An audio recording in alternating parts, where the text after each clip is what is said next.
Coucou tout le monde, bienvenue sur notre chaîne YouTube Viens chez moi, écoutez prête l'oreille. Je suis Vaya Prière et je suis très heureuse de pouvoir vous retrouver pour cette deuxième vidéo dans notre étude de la semaine du programme Viens chez moi, le Nouveau Testament.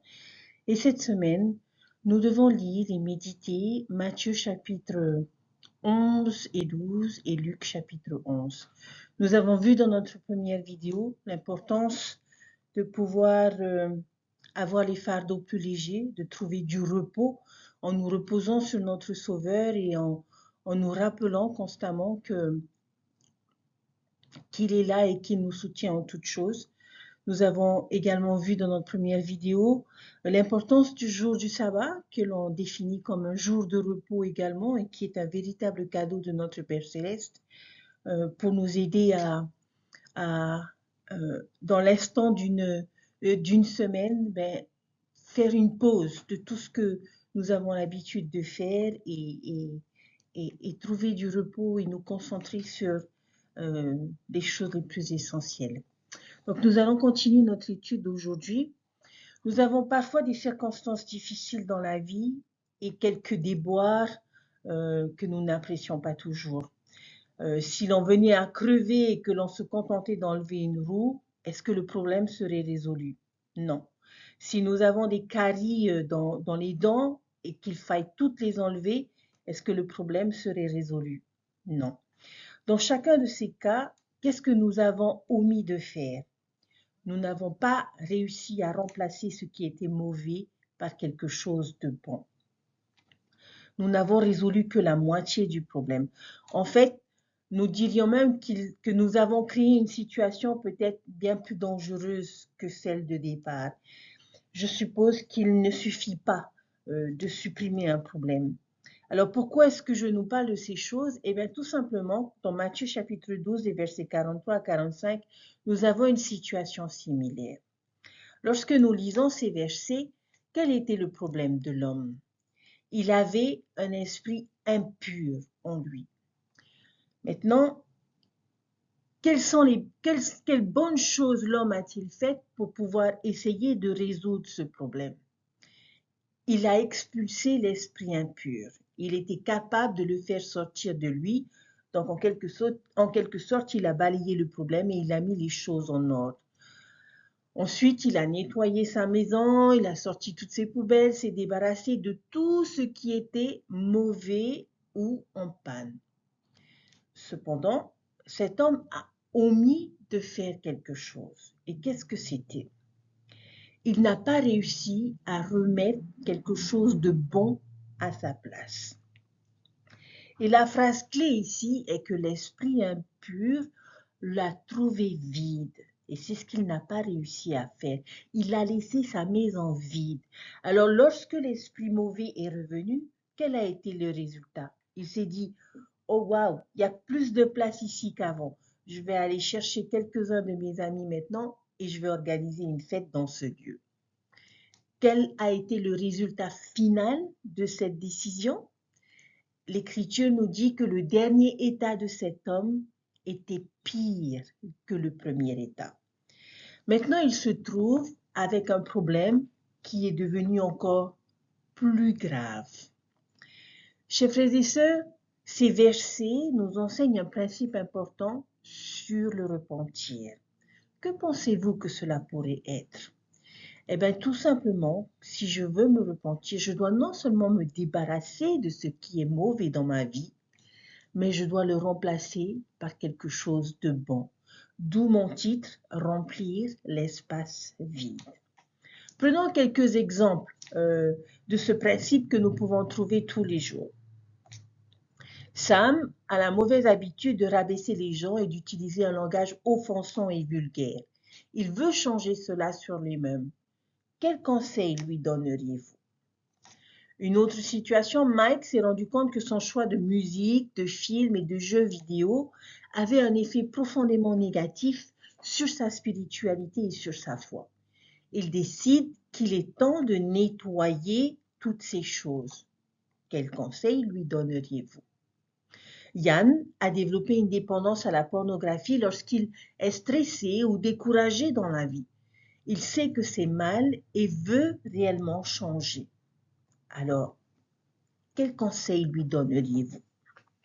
Sarah, égoïste, se sent seule, vide et insatisfaite dans la vie et elle a l'impression de consacrer tout son temps et son énergie à elle-même et d'avoir négligé ses amis et sa famille. Elle veut changer. Quel conseil lui donneriez-vous? Alors pour chacun de ces cas, voici quelques-unes de mes réflexions, chers frères et sœurs. Si vous avez un mauvais problème de langage et que vous décidez que vous devez le supprimer de votre vie, vous ne pouvez pas simplement arrêter de parler aux gens. Quelle est la meilleure solution à ce problème? Eh bien, il nous faut remplacer le mauvais langage par un bon langage. Se fixer pour objectif de faire un compliment sincère à quelqu'un, par exemple, chaque jour. Au lieu d'utiliser des mots offensants, remplaçons-les par des mots positifs et gentils.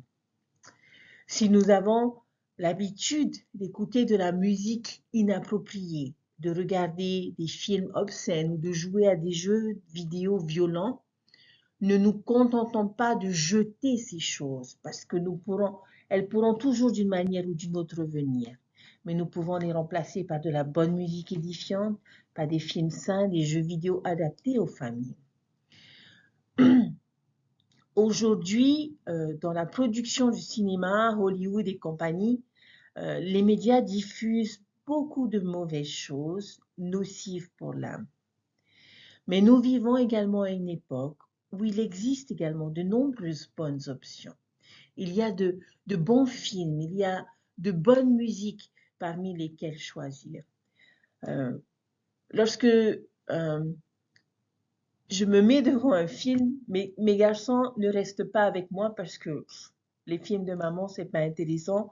C'est de gentils films, il n'y a pas d'action. Si on veut essayer de se débarrasser de la pornographie, chers frères et sœurs, nous ne pouvons pas simplement supprimer cette tentation de notre vie et ne pas la remplacer par quelque chose qui est spirituellement sain pour stimuler notre esprit. Quelque chose d'autre qui nous attire et nous donne un sentiment d'excitation. Ce peut être un passe-temps ou un intérêt que nous trouvons épanouissant et intéressant, où nous pouvons aussi essayer de trouver et de construire des amitiés et des relations satisfaisantes avec de vraies personnes. Si l'égoïsme comme Sarah est un problème, puissions-nous le remplacer par le service, remplacer la colère par l'amour, la plainte par la gratitude, les amitiés toxiques et spirituellement dommageables par des amitiés positives et spirituellement édifiantes. Chers frères et sœurs, si nous avons le désir de changer, de nous repentir ou de réparer quelque chose que nous n'aimons pas dans notre vie, nous devons faire attention à ne pas créer un vide que l'adversaire pourrait chercher à combler. Je suis intriguée parce que le Seigneur a dit à Caïn, après qu'il n'ait pas fait un sacrifice digne et acceptable à Dieu, dans Moïse chapitre 5 verset 23, il a dit « Si tu fais bien, tu seras accepté. Si tu ne fais pas bien, le péché est à la porte et Satan désire t'avoir. » Vous voyez, c'était le problème de Caïn. Son sentiment d'apathie envers les choses de Dieu a laissé un espace vide dans son cœur que Satan a rapidement cherché à combler. Ne commettons pas la même erreur, chers frères et sœurs. Nous devons remplir nos vies de bien faire si nous voulons être acceptés. C'est quand on arrête de bien faire que nous créons ce vide. Et le péché et Satan vérifient constamment si la porte de nos âmes s'ouvrira. Jésus compare nos âmes ici à une pièce avec une porte qui s'ouvre vers l'intérieur. Et le péché et l'impur essayent de se frayer un chemin. Quelle est alors la grande partie de la solution? Nous devons remplir cette pièce, chers frères et sœurs, avec tellement de bonnes choses qu'il n'y ait plus de place pour les mauvaises. Les remplir de caisses de service, de caisses de sacrifice, de justice, d'engagement et de travail acharné. Pas étonnant que le Seigneur ait dit dans Doctrinalion, section 58, verset 27, « En vérité, je le dis, Les hommes devraient être engagés avec zèle dans une bonne cause et faire beaucoup de choses de leur propre gré et accomplir beaucoup de justice. Alors, chers frères et sœurs, remplissons cette pièce à ras-bord de bonnes causes. Et quand le péché et Satan vérifient si la porte s'ouvrira, toutes les bousculades du monde ne leur feront aucun bien. Les questions finales euh, euh, sur cette section peuvent nous aider à appliquer ces choses à nous-mêmes. Nous pourrions nous demander quel remplacement juste pourrions-nous mettre dans notre propre vie, quel mauvais devons-nous supprimer. Qu'est-ce que quelque chose de bon pour que nous pourrions mettre à la place de ce qui est mauvais? J'aimerais vous inviter, chers frères et sœurs, à faire un plan de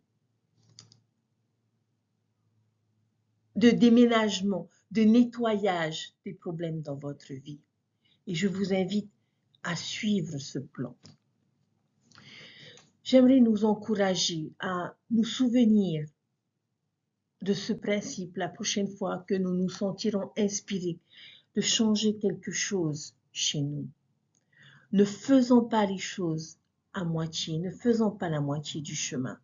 Entrons pour le traitement complet, pour vraiment résoudre le problème. Nous devons nous rappeler le principe selon lequel la repentance sans remplacement est risquée, parce que le péché reste toujours à la porte, prêt à se faufiler et à entraîner avec lui d'autres esprits plus méchants que lui. Alors, s'il vous plaît, remplissons l'espace vide, remplissons de bonnes choses et soyons anxieusement engagés dans une bonne cause toujours. Et je crois que si nous faisons cela, chers frères et sœurs, nous constaterons qu'il est beaucoup plus facile d'éloigner l'adversaire.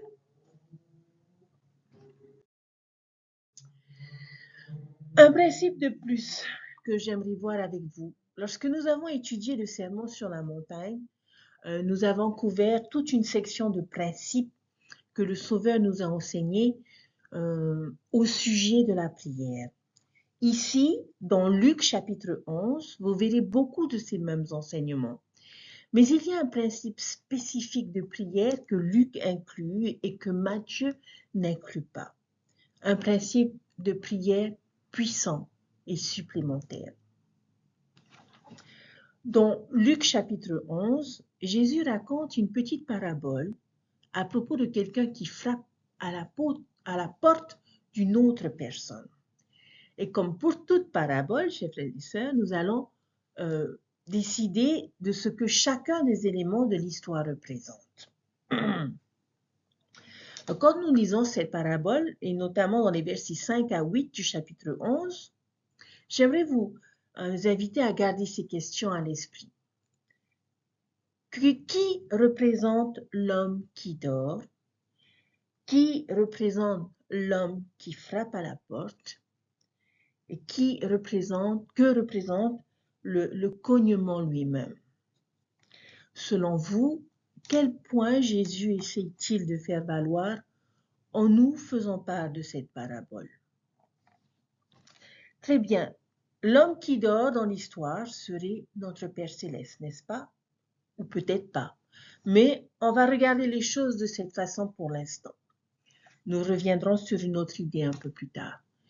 Mais pour nos besoins, maintenant, nous allons supposer que l'homme endormi représente notre Père Céleste. L'homme qui frappe à la porte, ce serait nous. Nous voulons toujours, en tout cas je l'espère, chercher à nous retrouver dans les paraboles de Jésus. Qu'est-ce qui frappe? Eh bien, je pense que ce serait la prière, c'est-à-dire cette aide que nous recherchons de Dieu en cas de besoin. Et j'aime le fait que ce que l'homme demande ici n'est pas un besoin pour lui-même, mais pour un ami. Il veut du pain pour subvenir aux besoins de son ami, pour être un bon hôte. Et c'est donc un désir juste. Notre question la plus importante alors, selon vous, quel point Jésus veut-il dire en racontant cette petite parabole? Pourquoi l'homme s'est-il levé et a-t-il donné du pain à son ami? Il dit à cause de l'importunité de l'homme. Importunité signifie audace et persévérance. Donc l'homme endormi se rend compte que son voisin ne va simplement pas s'en aller et qu'il va juste continuer à frapper jusqu'à ce que son ami lui donne une réponse. Alors il va se lever pour aider afin qu'il puisse retourner se coucher. Quelle est alors une application possible de cette parabole? Quand il s'agit de nos propres prières et de nos demandes d'aide, chers frères et sœurs, nous devons persévérer dans nos efforts. Nous ne pouvons pas nous attendre à ce que Dieu vienne simplement répondre ou accorder toutes nos demandes au moment même où nous les désirons. Ce n'est pas un distributeur automatique cosmique. Donc, si nous n'avons pas encore l'impression que Dieu nous a donné une réponse à une prière fidèle et sincère, alors puissions-nous continuer à écraser nos doigts à la porte du ciel jusqu'à ce qu'il vienne. Et je crois qu'il le fera. Il se lèvera et répondra, même si nous devons peut-être lui accorder un peu de temps pour se réveiller ou sortir du lit et venir à la porte. Pourquoi pensez-vous qu'il fait cela? Est-ce parce qu'il ne veut pas nous aider? Est-ce que Dieu doit être contraint ou harcelé pour nous bénir ou pour nous aider? Bien sûr que non. Je ne pense pas que cela soit le cas. Mais cependant, la parole nous dit que c'est la raison pour laquelle l'homme se lève et aide. Il dit que la raison pour laquelle il vient à la porte n'est pas parce qu'il est son ami, mais parce que son voisin embêtant est tellement persistant. Il est juste assis là dans son lit en pensant il est minuit, pourquoi est-ce qu'il vient me déranger? Je ferais aussi bien de me lever maintenant et de lui donner ce qu'il veut pour que je puisse me rendormir. Cependant, chers frères et sœurs, il y a une autre façon possible de voir cela. La parabole ne compare pas nécessairement l'homme endormi à Dieu en nature, mais plutôt en contraste. Je ne crois pas que nous soyons obligés de frapper à la porte d'un Dieu réticent encore et encore pour finalement le convaincre ou le déranger suffisamment pour qu'il vienne nous aider. D'autre part, je crois que la persévérance, la sincérité et l'intensité dans nos prières sont importantes. Je pense sincèrement que une clé pour comprendre cela se trouve dans les versets 11 à 13. Ce sont des versets dont nous avons déjà parlé, où Jésus demande que si un fils demande du pain à son père, lui donnerait-il une pierre? Et puis au verset 13, il est dit, si donc, étant méchant, vous savez comment donner de bonnes choses à vos enfants, combien plus votre Père céleste donnera-t-il le Saint-Esprit à ceux qui le demandent? Je pense que nous pouvons aussi appliquer le même modèle ou la même idée avec la parabole de la mie à minuit. C'est comme si Jésus disait, si un homme perturbé, ordinaire et petit, est prêt à se lever et à aider un ami juste pour le faire partir, alors combien plus votre Père céleste, qui se soucie vraiment de vous et qui vous aime, vous fournira ce dont vous avez besoin lorsque vous frapperez pour cela.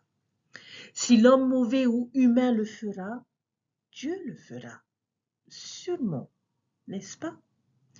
Mais cela nous ramène à notre question initiale. Pourquoi le retard?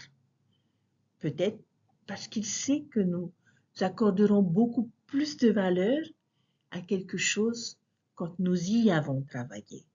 L'effort crée la cherté. Maintenant, ce n'est peut-être pas une exigence pour toutes nos prières. Comme Jésus le dit au verset 9, il va parfois nous donner des expériences de prière du type « demandez et vous recevrez ». Mais à d'autres moments, il va aussi nous donner des expériences du type « cherchez et vous trouverez ». Et que chercher ou frapper peut prendre des semaines, des mois, voire des années, chers frères et sœurs. Nous devrons peut-être frapper pendant un certain temps avant que la réponse vienne. Mais je crois et je suis sûre qu'elle finira par venir.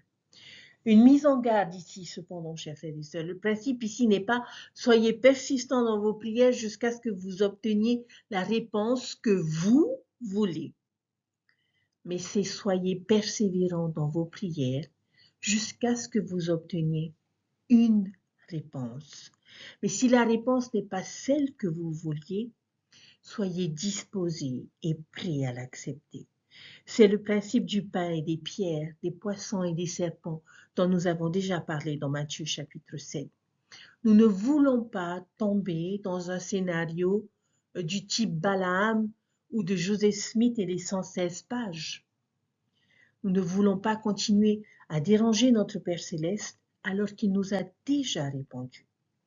S'il vous a donné du pain, prenez le pain qu'il vous offre. La réponse peut être non, la réponse peut être vous demandez la mauvaise chose.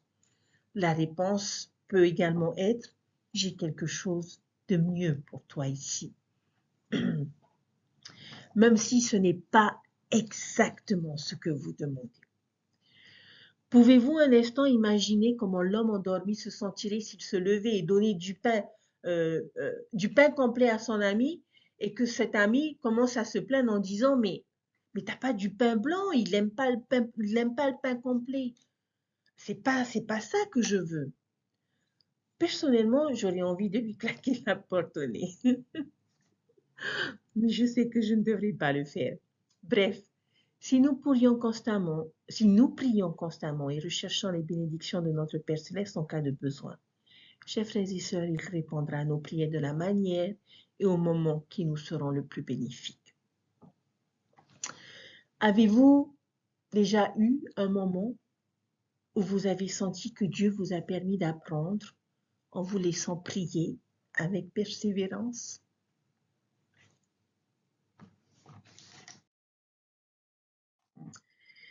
Chers frères et sœurs, le titre de notre leçon cette semaine est « Je vous donnerai du repos ». Et lorsque nous lisons chacun de ces chapitres, nous voyons que ces versets nous enseignent comment obtenir du repos. Nous avons appris 5 façons d'obtenir du repos dans notre étude qui pourront nous procurer ce repos. Nous pouvons trouver du repos en faisant confiance au Seigneur. Nous pouvons trouver du repos en nous reposant sur sa grâce et sur sa miséricorde. Nous pouvons trouver du repos en sanctifiant le jour du sabbat. Nous pouvons trouver du repos en priant à chaque instant de notre vie, parce qu'un ami sera toujours là. Et nous pouvons trouver du repos tout simplement en nous reposant sur notre Sauveur Jésus-Christ. Venez à moi, vous tous qui êtes fatigués et chargés, et je vous donnerai du repos. Prenez mon joug sur vous et recevez mes instructions, et vous trouverez du repos pour vos âmes, car mon joug est doux et mon fardeau léger. Avant que le Sauveur ne se soumette à l'agonie du Gethsémani et du calvaire, il a dit à ses apôtres, « Vous aurez des tribulations dans le monde, mais prenez courage, j'ai vaincu le monde. » Chers frères et sœurs, parce que Jésus-Christ a vaincu ce monde et qu'il a expié pour chacun de nous, nous aussi, nous pouvons vaincre ce monde. Nous pouvons surmonter les fléaux spirituellement et émotionnellement. Malgré les distractions et les déformations de la vérité qui tourbillonnent autour de nous, nous pouvons trouver le vrai repos, c'est-à-dire le soulagement et la paix malgré nos problèmes. Notre prophète Russell M. Nelson, lors de notre dernière conférence générale, nous a enseigné que si nous nous efforçons de vivre les lois supérieures de Jésus-Christ, notre cœur et notre nature même commenceront à changer.